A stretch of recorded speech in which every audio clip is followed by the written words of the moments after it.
Mungkin salah satunya pilar BUMN untuk membuat warga ini punya pekerjaan, punya kegiatan yang menguntungkan dan menjadi kaya. Ya, artinya mengentaskan dari kemiskinan. Dia sejahtera. Ketika warga sejahtera, maka dia punya tabungan. Ketika punya tabungan, artinya punya ada income yang bisa dibelanjakan. Nah, tidak mustahil program pemerintah yang ingin keekonomian itu 8% naik akan terdukung oleh adanya warga yang ikut merasakan manfaat dari keberadaan BUMN. Yang sebenarnya case-case tentang perbankan ini kan cukup sensitif, Pak, karena bicara tentang data privacy. Ada nama ibu kandung, begitu, ada nomor KTP dan seterusnya. AI ini termasuk yang amankah, Pak, sebenarnya untuk bisa dilibatkan dalam permasalahan atau dalam bisnis perbankan yang dikelola oleh BUMN?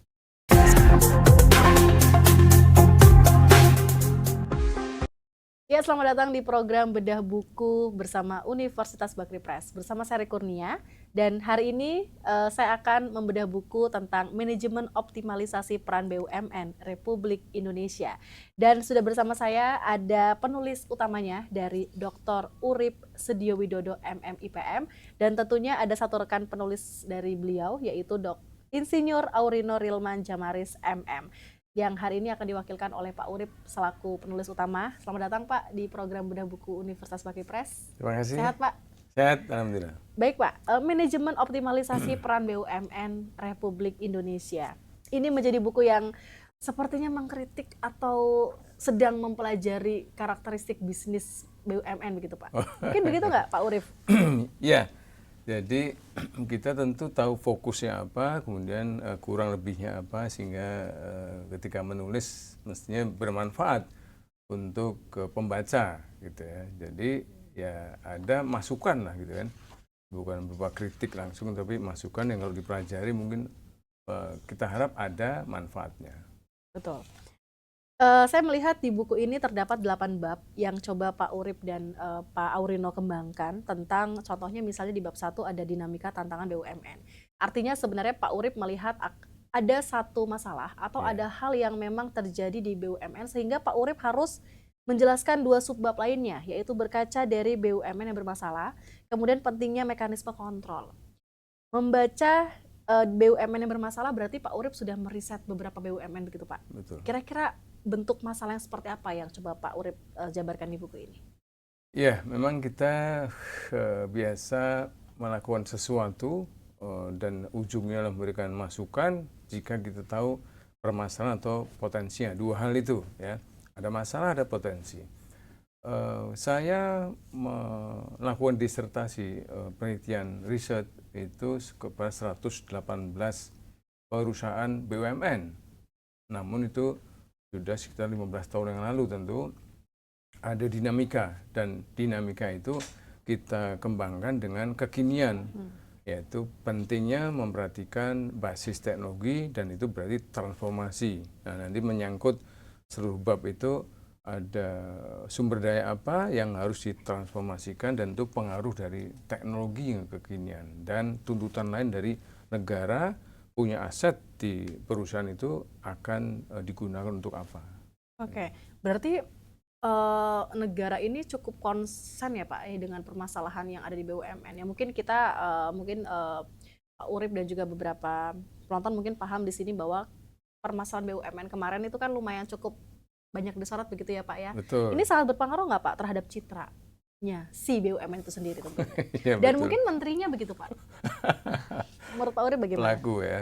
Pelaku. Ya, tentu ada organisasi, ada pembaikan kerja, dan ada pelakunya. Artinya ada struktur yang dia mengendalikan atau si manajemennya.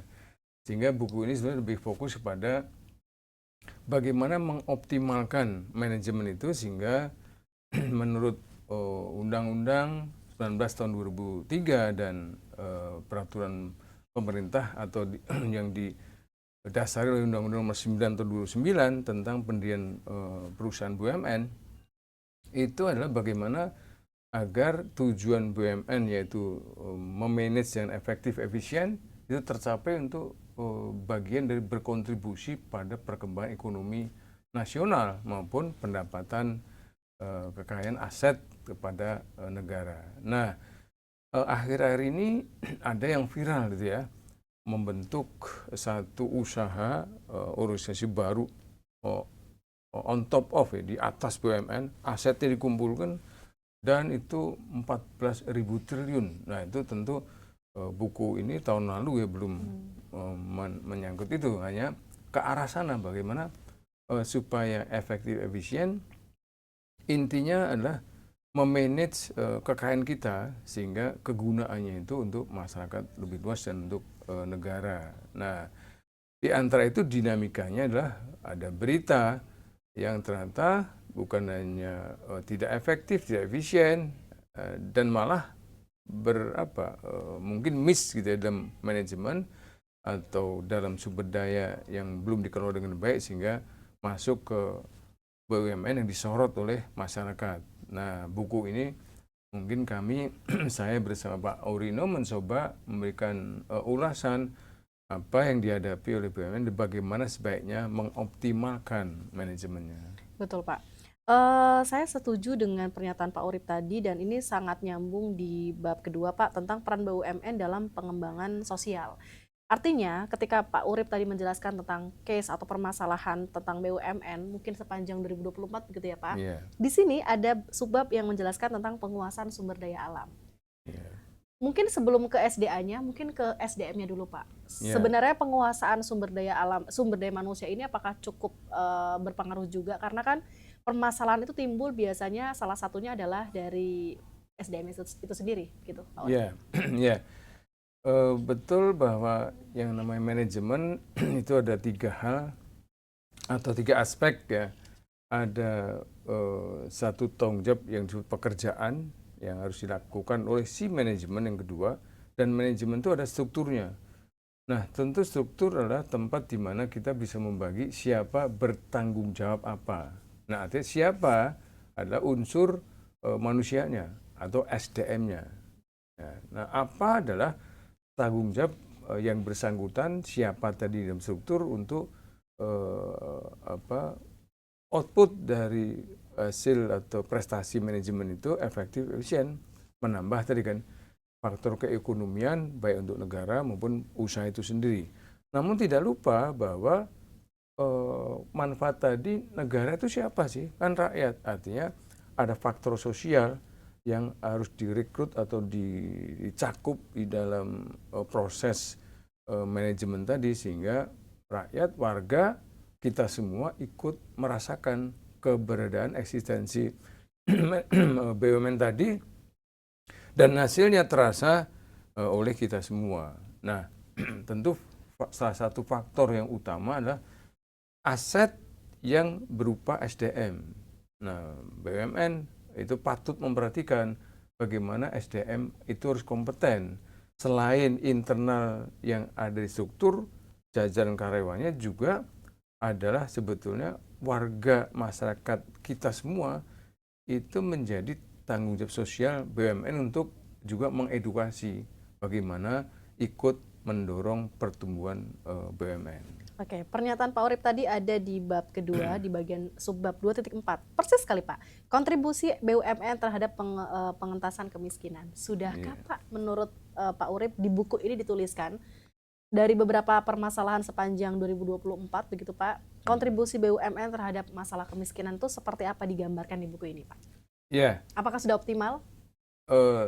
Ya, itu menarik ya pertanyaannya, Mbak, hari ini ya. Bahwa bagaimana hasil efektivitas dan efisiensi pengelolaan BUMN itu akhirnya menetes manfaatnya kepada masyarakat sekitar minimal atau seluruh warga Indonesia. Dan terutama karena kita masih ada sekian persen yang dikatakan presiden sendiri bahwa ada tanggung jawab negara melalui mungkin salah satunya pilar BUMN untuk membuat warga ini punya pekerjaan, punya kegiatan yang menguntungkan dan menjadi kaya. Ya, artinya mengentaskan dari kemiskinan. Dia sejahtera. Ketika warga sejahtera, maka dia punya tabungan. Ketika punya tabungan, artinya punya ada income yang bisa dibelanjakan. Nah, tidak mustahil program pemerintah yang ingin keekonomian itu 8% naik akan terdukung oleh adanya warga yang ikut merasakan manfaat dari keberadaan BUMN. Termasuk UMKM, Pak? Tentu, di setiap BUMN ada yang namanya tanggung jawab sosial. Itu BUMN juga berharap bahwa warga itu bukan sebagai personil, tapi warga yang berbadan hukum gitu ya. Nah, sekarang pemerintah dengan baik sistemnya itu mewajibkan tiap usaha baik itu personil pribadi apalagi PT, CV memiliki NIB namanya, nomor induk berusaha. Agar apa? Terdata ketika dia mulainya di mana, ketika ada intervensi pemerintah melalui BUMN, pemodalan atau pemasaran, UKM naik. Dan data itu dibutuhkan, berapa persen udah dientaskan kemiskinan, dan apalagi yang dibutuhkan mereka untuk BUMN bisa membantu. Oke, luar biasa. Jadi sebenarnya perannya sangat penting begitu ya Pak Iya, Urip ya. iya. Saya yakin buku ini tuh dari deskripsi Pak Urip ini kan hanya sebagian kecil begitu ya Pak ya. Betul. Tapi harus dibaca oleh orang-orang yang mungkin sangat memerlukan bagaimana mengoptimalisasikan usahanya begitu dalam kacamata BUMN. Pak, yang paling menarik di buku ini saya melihat aspek tentang komersial BUMN dan saya melihat AI Pak di sini. AI. Di serba teknologi di era yang sudah memanfaatkan AI, ternyata mengoptimalisasi dari BUMN itu juga memerlukan AI begitu Pak? Betul. Dinamika yang saya sebut di depan tadi, dinamika berarti ada tuntutan dan kemampuan. Bagaimana kemampuan atau keterampilan ini memenuhi tuntutan. Ya, tuntutan bukan hanya untuk untung, tapi untuk bagaimana meningkatkan kesejahteraan sosial. Nah, alat bantu itu banyak yang kita gunakan sebagai modal sumber daya. Salah satunya adalah berbasis teknologi. Dan AI menjadi pilihan yang mungkin malah tuntutan, ya karena teknologi ini mendesak kita untuk kita menyesuaikan diri bagaimana ketika kita bisa menguasai dan menggunakan, paham bagaimana menggunakannya, maka yang namanya kita punya target, tujuan akan lebih mudah tercapai karena dukungan dari alat bantu. Dan itu akhir-akhir ini perkembangan teknologi AI itu sangat mendorong dan terdoronglah perusahaan itu untuk memenuhi, sehingga beberapa BUMN kebanyakan sekarang nih sejak 3 tahun terakhir itu sudah bahkan memiliki divisi AI sendiri, namanya juga divisi AI. Sehingga mereka atau BUMN menganggap penting untuk fleksibel dan adaptif terhadap penggunaan teknologi agar memenangkan persaingan selain juga memenuhi atau mencapai tujuannya. Betul, setuju Pak. Ya. Ini saya sedang membaca Pak di halaman 34, di sini dituliskan tentang bagaimana AI itu bekerja dalam lingkup perbankan. Ini luar biasa sekali Pak, karena kalau perbankan kan ya mungkin ada banyak hal ya, tapi yang dicontohkan di sini adalah tentang perbankan. Bagaimana data para pengguna bank, rekening tertentu di bank tertentu begitu ya Pak ya. Ini dinyatakan di sini disebutkan adanya peningkatan keamanan dalam lingkup AI. Kemudian AI juga bisa membahas tentang satu analisis data. Yang sebenarnya case-case tentang perbankan ini kan cukup sensitif Pak, karena bicara tentang data privacy. Ada nama ibu kandung begitu, ada nomor KTP dan seterusnya. AI ini termasuk yang amankah Pak sebenarnya untuk bisa dilibatkan dalam permasalahan atau dalam bisnis perbankan yang dikelola oleh BUMN? Iya, dalam satu manajemen atau pengelolaan satu organisasi tadi udah kita sebut bahwa kita butuh sumber daya berupa pendukung dan itu AI. Jadi saya katakan AI sebagai pendukung. Nah khusus di sektor perbankan itu biasanya mereka yang termasuk sektor yang lebih dahulu ya, selain di sektor manufaktur yang menggunakan teknologi lebih dahulu agar membuat kapasitas produksi itu lebih banyak, lebih cepat dan lebih berkualitas sesuai tuntutan konsumen. Nah, sektor bank perbankan termasuk yang menggunakan teknologi juga lebih dahulu dibanding sektor lain, nah, terutama keamanan karena orang meletakkan atau menginvestasikan dananya, Asetnya.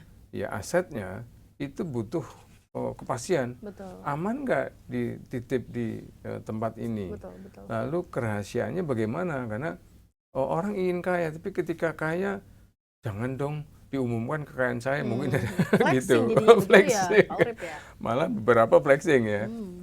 Nah, sehingga akhir-akhir ini kita sering mendengar berita bahwa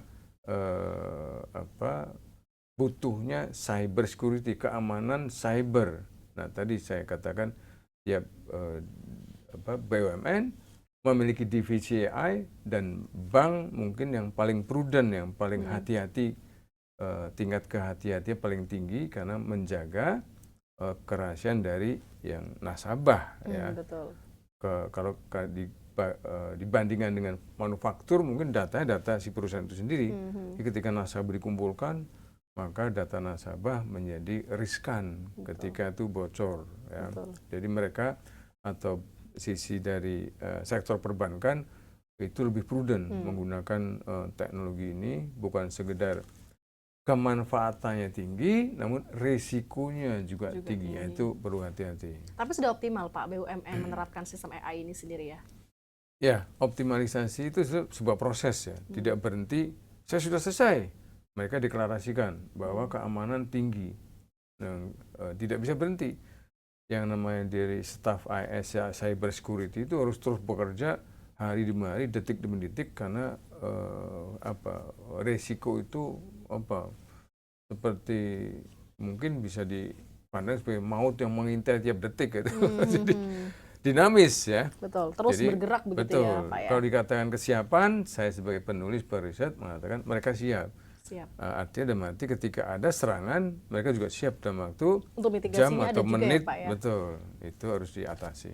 Baik, menarik kalau kita bicara tentang AI, rasanya semua bidang itu memang rasa-rasanya sudah mulai mendekati AI begitu ya Pak. Betul. Ya? Sudah mulai memanfaatkan AI menjadi bagian dari salah satu strategi gitu. Tadi Pak Urip bilang hal yang positif untuk bisa memanfaatkan AI adalah dengan tujuan untuk bagaimana melihat strategisnya dalam pengembangan, tapi juga mitigasinya juga harus dipikirkan begitu ya Pak Urip ya. Yeah. Pak Urip, lanjut ke bab keempat tentang pengembangan UMKM melalui BUMN. Ini menarik sekali Pak, karena mungkin karena kita sebagai dosen kita sudah beberapa kali ke lapangan bertemu dengan para masyarakat begitu, UMKM yang memang membutuhkan kita sebagai pendamping untuk kebutuhan dari strategi usaha mereka begitu. Ada 7 subbab yang Pak Urip coba jelaskan di sini. UMKM Go Export, Go Internasional, yang sudah terlihat Pak dari riset Bapak sebelumnya begitu ya. Bagaimana UMKM kita bergerak ke arah internasional Pak?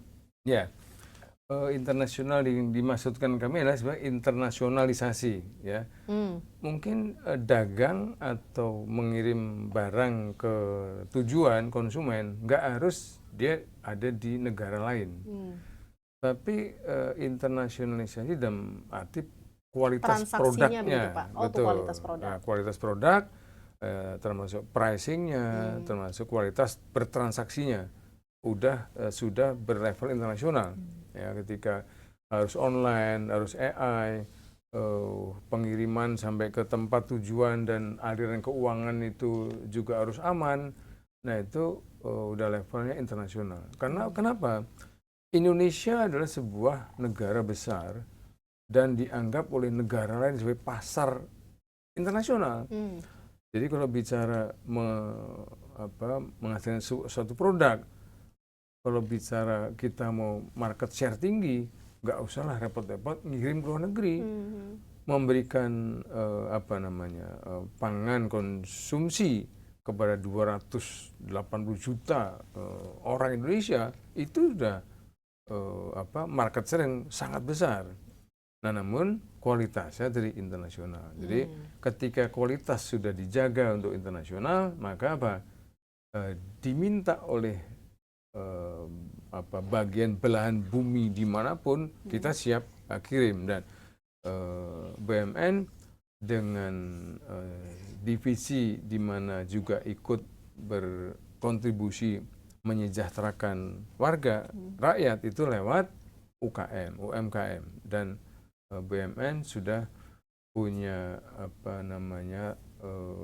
praktek tanggung jawab untuk membuat UKM itu berlevel internasional. Arahnya ke sana. Tentu tidak bisa serta-merta 100% ya, tapi bertahap ke arah sana. Jadi strukturnya udah memenuhi untuk Sudah memenuhi. internasionalisasi. Ya. Dan Pak Urip menuliskan itu secara jelas ya Pak di buku ini ya Pak Ya. ya. Pak, di bab 5 ini mungkin salah satu tingkat kepercayaan antara BUMN dengan swasta atau sebaliknya. Keterlibatan swasta di kemitraan BUMN, Pak. Seberapa besar pengaruhnya BUMN ini maju ketika terlibat dengan swasta? Karena kan kalau kita bicara tentang swasta itu rasanya swasta itu lebih bebas bergerak begitu, Pak, untuk bisa iya kan, untuk bisa membuat strategi, untuk bisa mengembangkan usahanya, untuk bisa berkolaborasi dengan pihak luar begitu. Tapi kalau BUMN tuh seperti ada pakem-pakemnya begitu, Pak. Nah, ketika mereka bertemu dan berkolaborasi, apa yang bertabrakan di situ, Pak? Iya, ya betul. Tadi bahwa antar perusahaan ada namanya wilayah persaingan, ya. Tapi kenapa kita menunjukkan satu strategi? Justru ketika bersama-sama menjadi lebih kuat. Nah, ada beberapa pilihan strategi, salah satunya ada strategic alliance. Jadi beraliansilah sebagai salah satu pilihan strategi, maka satu usaha itu akan bisa langsung ke level persaingan yang berkelas di atas gitu ya, memenangkan persaingan. Tidak harus sendirian. Jadi ketika kita bicara bidang supply chain gitu ya, maka optimalisasi manajemen bagaimana mengoptimalkan setiap mata rantai dari hulu ke hilir itu kita cakupannya ke sana. Namun tidak mudah untuk satu perusahaan mengerjakan dari hulu ke hilirnya. Apakah karena kapasitasnya? Ataukah karena peraturan pemerintah dan kesepakatan dagang baik nasional maupun internasional. Misalnya ada kesepakatan dagang Eropa dunia ya, itu harus ada ketentuan, harus mengikuti ini itu. Nah, BUMN lebih rigid ya, mengikuti peraturan undang-undang dari pemerintah, sehingga tadi betul bahwa dikatakan swasta mungkin kebebasan lebih fleksibel, lebih adaptif, karena ketika BUMN harus rantai komandonya itu butuh waktu, butuh biaya lebih gitu ya. Tapi swasta dengan fleksibilitas yang tinggi, adaptasi yang tinggi itu bisa membuat BUMN lebih bisa bergerak ketika pilihan aliansi strategi dengan swasta itu dia kerjakan. Gitu. Bahkan bukan hanya di bisnis, sosial pun ada yang namanya strategi bersama-sama. Ya, setuju Pak. Ini juga Pak Urip yang Pak Urip jelaskan tadi, sudah ada ilustrasi-ilustrasi digambarkan di buku ini.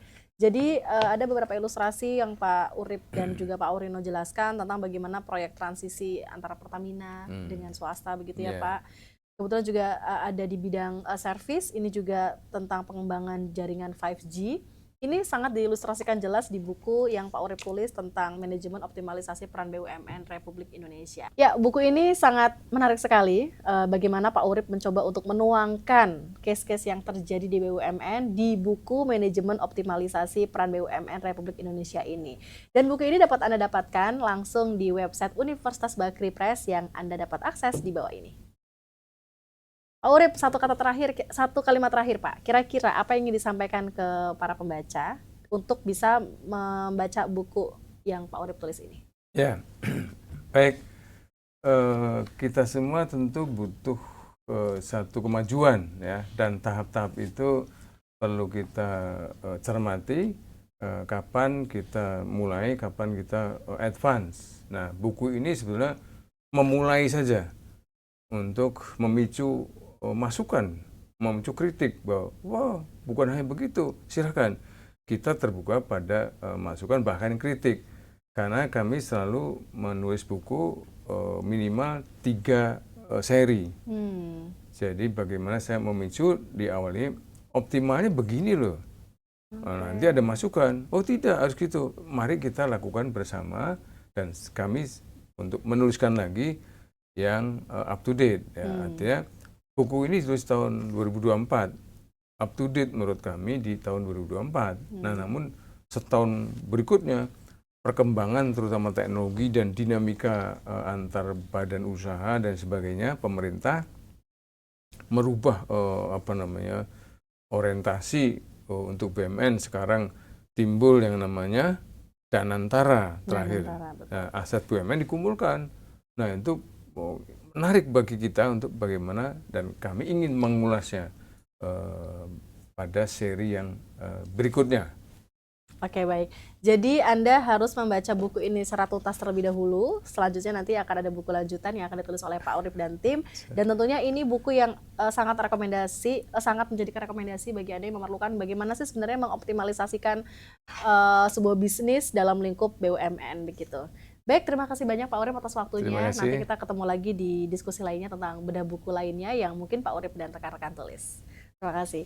Ya, bagi Anda yang memerlukan jasa penerbitan buku, Anda bisa langsung menghubungi website Universitas Bakri Press yang ada di bawah ini. Dan kita juga akan bertemu lagi di bedah buku berikutnya dengan topik-topik yang menarik bersama Universitas Bakri Press. Saya Kurnia, pamit undur diri dan sampai jumpa.